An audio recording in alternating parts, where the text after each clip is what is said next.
Tonight is a special night at the White House. It's Donald and Melania's 20th wedding anniversary.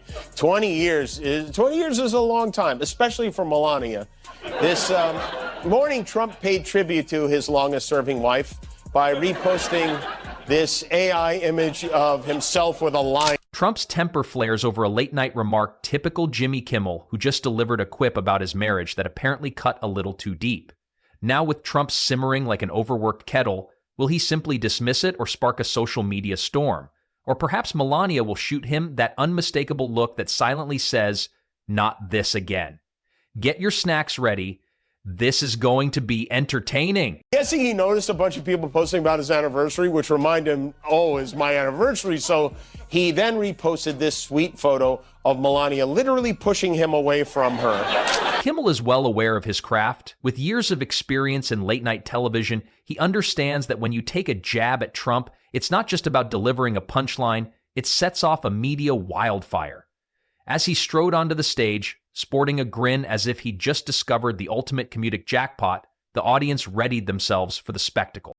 The president kept the crowd very warm at CPAC over the weekend. CPAC, if you're not familiar, is basically what would happen if Judge Jeanine Pirro headlined the Fire Festival. It's a lot of very angry white people. It is the largest gathering of people who believe vaccines are witchcraft in the world. And for 2 hours and 2 minutes, Donald Trump gave what I believe we may look back on as his I Have a Dream speech. This was his longest speech since taking office. He went on and on. You could have left this speech, watched 2 episodes of Game of Thrones, come back, and he would still have been going.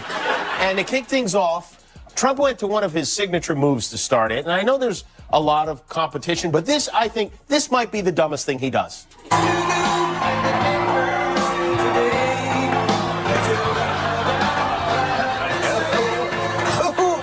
Who does that? Donald Trump shows more affection to flags than Eric and Don Jr. have ever gotten in their whole lives. He opened with a ruthless jab, a cutting dig here, a savage tease there, laying down a fierce warm-up that had the audience on edge without causing too much chaos. But that was just the setup.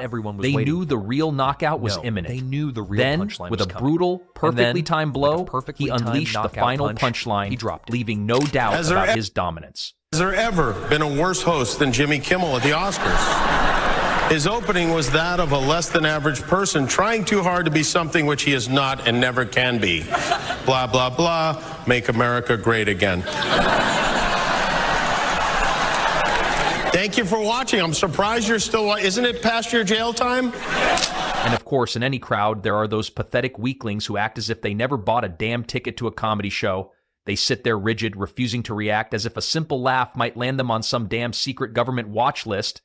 Meanwhile, the rest of the audience explodes in utter chaos, screaming, slapping their hands, and gasping for air. According to reports from multiple news outlets, his former sister-in-law alleges that Hegseth's wife was terrified he would abuse her to the point where she and her sister had a code to text each other if her husband became violent, and she feared for her safety. Now, here's where the real chaos explodes. Kimmel doesn't just drop a joke and scurry off, he launches an all-out verbal assault. He grinds the joke into the dust, tearing it apart piece by piece with ruthless precision. He doesn't just play with the punch, he wields it like a weapon, dragging out the laughter until the audience teeters on the edge of a full-blown riot. Some folks are just a few savage chuckles away from complete collapse. And then, of course, come the cameras, those relentless predators, zeroing in the moment a comedian goes after Trump with unapologetic fury. I was going to make stuff up about him. I'd start telling people he wears diapers. I would explain that it's a long trial. He drinks a lot of Diet Cokes to stay awake. He's getting up there in years, and it's perfectly normal for a man of Trump's age and carriage to wear absorbent undergarments to stop the leaks. So, I mean, if I was making stuff up, that I would point out that the reason he stands like this and golfs like this and plays tennis like this is because he has a full diaper strapped around his little mushroom garden. They scan the crowd like ruthless predators, hunting for those reaction shots poised to explode online. Who's laughing uncontrollably? Who's shamelessly faking innocence? Who's nervously checking their phone to dodge a message from that pathetic Republican relic? It's all part of the raw, unfiltered spectacle. Meanwhile, somewhere in a dim, grimy room, Trump, clutching his Diet Coke, might already be seething, channel surfing just to catch Kimmel dropping the line that would obliterate his night. Maybe an aide frantically warned him that Truth Social was about to detonate.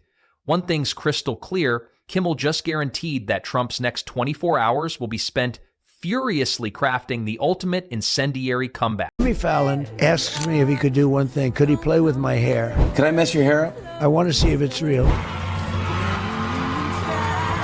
So he didn't just play. He puts his hand in my hair, and the audience went wild, and they loved it. 6 months later, he stood up, and he said, "I'd like to apologize for doing that." He lost his whole audience when he did that. Would it be an all-caps meltdown? A furious, scattered rant about fake news and pathetic late-night losers? Or maybe a fresh, outlandish conspiracy theory insisting that Jimmy Kimmel is part of a deep state plot to overthrow him? No one could have seen it coming, but one thing was damn clear: this joke lit a fuse, and the explosion was inevitable. Trump and late-night comics mix like gasoline and a lit match, an explosive cocktail that never cools down. In the brutal world of late night, taking a savage jab at Trump guarantees headline-grabbing outrage, viral clips, and a battalion of social media warriors ready to tear apart the comment sections. But don't fool yourself into thinking this feud started when he became president. Hell no. Trump has been a late-night punching bag for decades. Back in the 80s and 90s, he was just a flashy real estate hustler with his golden towers and a colossal ego, a walking caricature before he even dreamed of political power. Comedians had a field day mocking his ludicrous wealth, bizarre media stunts, and that ridiculous hair that defied all logic. Now the relentless barrage of savage humor continues. Every jab is a brutal reminder of his outrageous antics, fanning the flames of outrage and stoking the fire of ridicule. Comment sections erupt with fierce debates and venomous takedowns as keyboard warriors wage war over every searing punchline. With every outrageous move Trump makes, the late-night circuit gears up with even more vicious comebacks, ensuring the cycle of mockery never dies. The cameras are always on, snapping every manic moment and every feeble counterattack. In this no-holds-barred battle of biting satire and scathing derision, no target is off limits, and every barb slices deep. Trump's every misstep fuels the comedians, and as he spirals further into chaos, the humor escalates into an unrelenting onslaught that reduces his public persona to nothing more than a perpetual punchline. This is a ruthless, unyielding spectacle where savage satire rules, and the absurd becomes the only truth. As long as Trump remains the ultimate easy target, the flames of scorn, outrage, and brutal commentary will keep scorching the late-night stage, igniting debates, fueling memes, and sealing his fate as the eternal subject of vicious, unfiltered mockery. Usually when Donald Trump gets a spanking like this from a woman, it's with a Forbes magazine. Kamala was pushing his buttons like a 12-year-old playing Fortnite. This was a much better debate than the last debate. This is like the Lion King when Simba came back to avenge Mufasa. Trump's advisors, before the debate, they urged him to be happy Trump instead of mean bully Trump, and to please focus on the issues. Of course, he didn't listen to any of that at all. But who are we kidding? This election isn't about the issues. I mean, Dick Cheney isn't voting for Kamala Harris because he agrees with her on the issues. He's voting for her because there's a rhinoceros charging, and she has the tranquilizer gun. The Apprentice era crashed onto the scene, and Trump didn't just show up. He went all in on his brutal persona as the no-nonsense boss who fired people for kicks. Late-night hosts went into overdrive. Conan O'Brien, David Letterman, and Jay Leno unloaded savage ropes, attacking everything from his cheesy catchphrase to his obnoxious need to brand every damn thing. Back then, Trump played their game, soaking in the attention and even laughing along because it was all part of his twisted show. Then 2016 hit. Trump's colossal leap from reality TV star to actual political heavyweight. Late-night comedy morphed into an all-out war zone. This wasn't about ribbing a flashy billionaire anymore. It was total combat.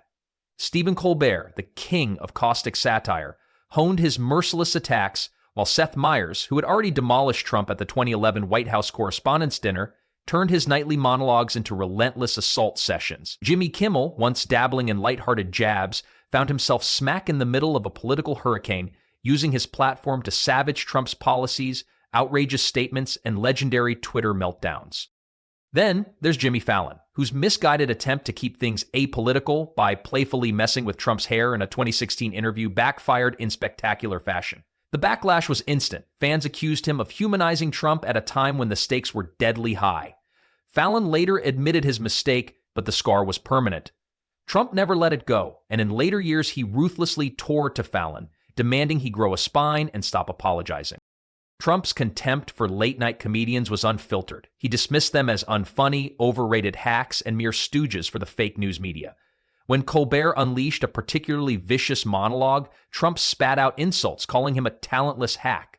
When Kimmel dared to pick apart his policies, Trump counterattacked by trashing Kimmel's ratings on Twitter.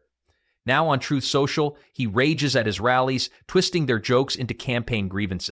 Even after his presidency, Trump's vendetta against late-night TV remains a burning inferno. The barbs keep flying, and as long as there's a microphone, a stage, and an audience ready to revel in his downfall, the late-night warriors will always have fresh, brutal material to tear him apart.